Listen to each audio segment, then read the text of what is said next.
ब्रेकनंतर आपल्या सगळ्यांचं पुन्हा एकदा स्वागत। पुढची महत्त्वाची बातमी आपण पाहूयात। राज्यातील 12 जिल्हा परिषद आणि 125 पंचायत समित्यांसाठी आज मतदानाची प्रक्रिया सुरू होते।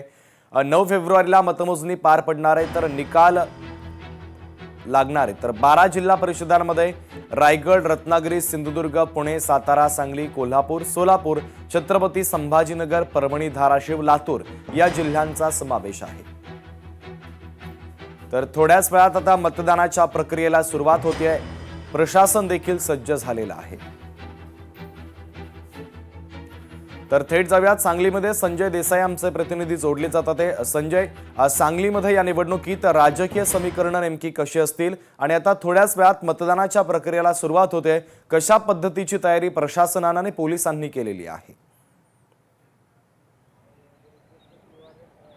शुभम, आज मिनी मंत्रालयाचं मतदान होणार आहे। यासाठी सांगली जिल्ह्यातील तब्बल 61 जिल्हा परिषद जागांसाठी तब्बल 211 उमेदवार उभा राहिलेले आहेत। तर पंचायत समितीसाठी 122 जागांसाठी 340 उमेदवार रिंगणात उभा राहिले आहेत।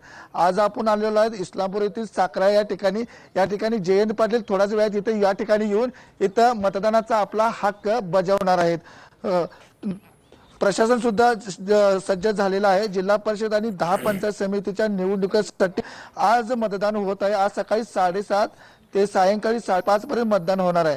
जिल्हा परिषद 61 जागांसाठी 211, तर पंचायत समिती 122 जागांसाठी 340 उमेदवारांचे राजकीय भविष्य मैदानात आज या यंत्रात बंद होणार आहे। अनेक ठिकाणी काटाची लढत आहे, काही ठिकाणी क्रॉस वोटिंग होण्याची शक्यता आहे।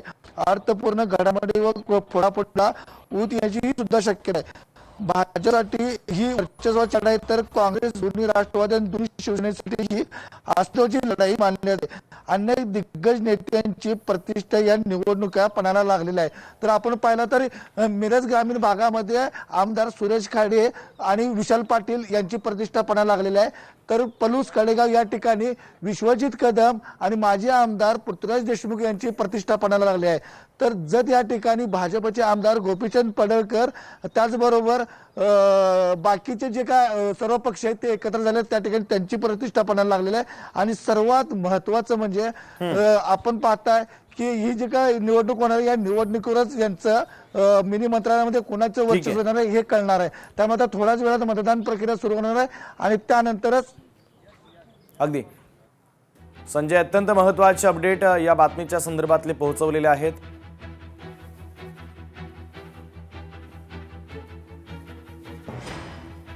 तर ही थेट दृश्य आपण पाहतो। योगेंद्र पवार आता हे दाखल झालेले आहेत। बारामतीमध्ये सुद्धा मतदानाची प्रक्रिया आज पार पडते आणि त्यासाठी आता मतदारांच्या गाठीभेटीसाठी योगेंद्र पवार हे दाखल झाल्याचं पाहायला मिळतंय। नागरिकांसोबत ते चर्चा देखील करतात आहे।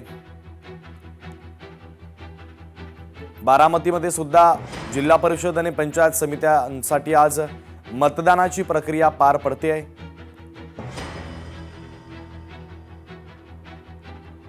दिवंगत अजित पवार यांच्या निधनानंतर आता काही राजकीय समीकरणे या ठिकाणी बदलतात का हे पाहणं देखील तितकंच महत्त्वाचं असेल। तर सकाळीच योगेंद्र पवार हे आता आढावा घेण्यासाठी पोहोचलेले आहेत। मतदारांसोबत ते चर्चा करत असतानाची ही दृश्य देखील आपण पाहतोय। मतदारांसोबत आणि बूथ प्रमुखांसोबत ते चर्चा करतात आहे। मतदान केंद्राच्या बाहेर आता योगेंद्र पवार हे पोहोचलेले आहे। अमोल धर्माधिकारी आमचे प्रतिनिधी जोडले जातात ते अधिकचे अपडेट देण्यासाठी। अमोल, योगेंद्र पवार, शर्मिला पवार आणि श्रीनिवास पवार हे आता काटेवाडी इथं जिल्हा परिषदेच्या मतदान केंद्रावर आलेले आहेत आणि थोड्याच वेळात सुनेत्रा पवार ही देखील या ठिकाणी उपस्थित राहणार आहेत आणि मतदान ते करणार आहेत। खरं तर त्या संपूर्ण मतदान प्रक्रियेवर दुःखाची चादर आहे, कारण की अजित पवार पहिल्यांदाच या मतदानाला नसणार आहेत। अजित पवारांचं जे दुर्दैवी अपघातामध्ये निधन झालेलं आहे, त्यामुळे संपूर्ण बारामतीवर एक दुःखाचा डोंगर आहे। पण असं असताना जिल्हा परिषद आणि पंचायत समितीच्या ज्या निवडणुका आहेत त्यामध्ये मतदान करण्यासाठी हे पवार कुटुंबीय आता या काटेवाडीमध्ये दाखल झालेलं आहे आणि थोड्याच वेळात सुनेत्रा पवारही या ठिकाणी येतील। आता आपण या दृश्यांमध्ये पाहतोय की योगेंद्र पवार, श्रीनिवास पवार हे या ठिकाणी थांबलेले आहेत. सुनेत्रा पवार यांची वाट पाहत आहेत ते, आणि सुनेत्रा पवार या ठिकाणी दाखल झाल्यानंतर संपूर्ण हे पवार कुटुंबीय आहेत ते आता या ठिकाणी मतदानाचा हक्क बजावणार आहे. खरं तर दुःखाची किनार या संपूर्ण मतदानाला आहे, पण मतदानाचा हक्क बजावण्यासाठी आज पवार कुटुंबीय आहे ते बाहेर पडलेलं आपल्याला पाहायला मिळत आहे.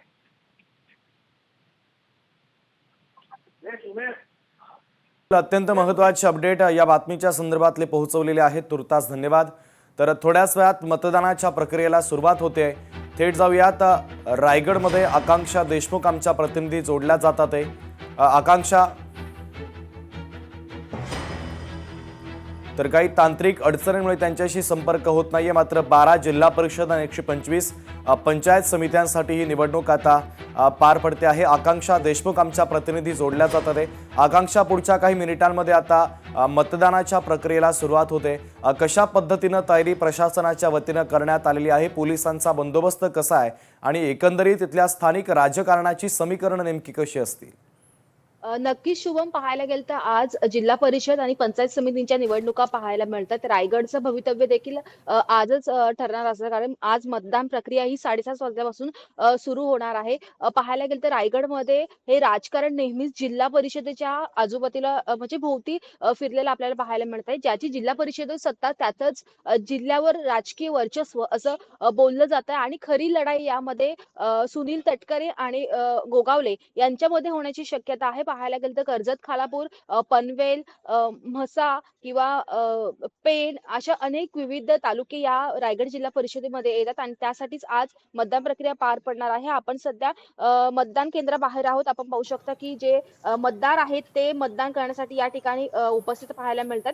रायगड जिल्हा परिषदेच्या एकूण 59 आणि 15 पंचायत समितींच्या 118 जागांसाठी तब्बल 3 वर्षांच्या खंडानंतर निवडणुका या पार पडत आहेत. आणि शेवटची निवडणूक जर पाहायला गेलं तर 2017 मध्ये ही निवडणूक झालेली होती, आणि त्यावेळी कुठेतरी यामध्ये शेकापचं वर्चस्व होतं. शेकाप आणि राष्ट्रवादी काँग्रेसने एकत्र येऊन आपली सत्ता स्थापन केली होती. आत्ताचं चित्र मात्र वेगळं असणार आहे. पाहायला गेलं तर भाजप यामध्ये असणार आहे, आणि त्यामुळेच कुठेतरी ही जी निवडणूक असणार आहे ही चुरशीची ठरण्याची शक्यता आहे. अगदी आकांक्षा, अत्यंत महत्त्वाचे अपडेट या बातमीच्या संदर्भातले पोहोचवलेले आहेत, तुर्तास धन्यवाद. लोकशाही मराठी ऐका, पहा, जागरूक रहा.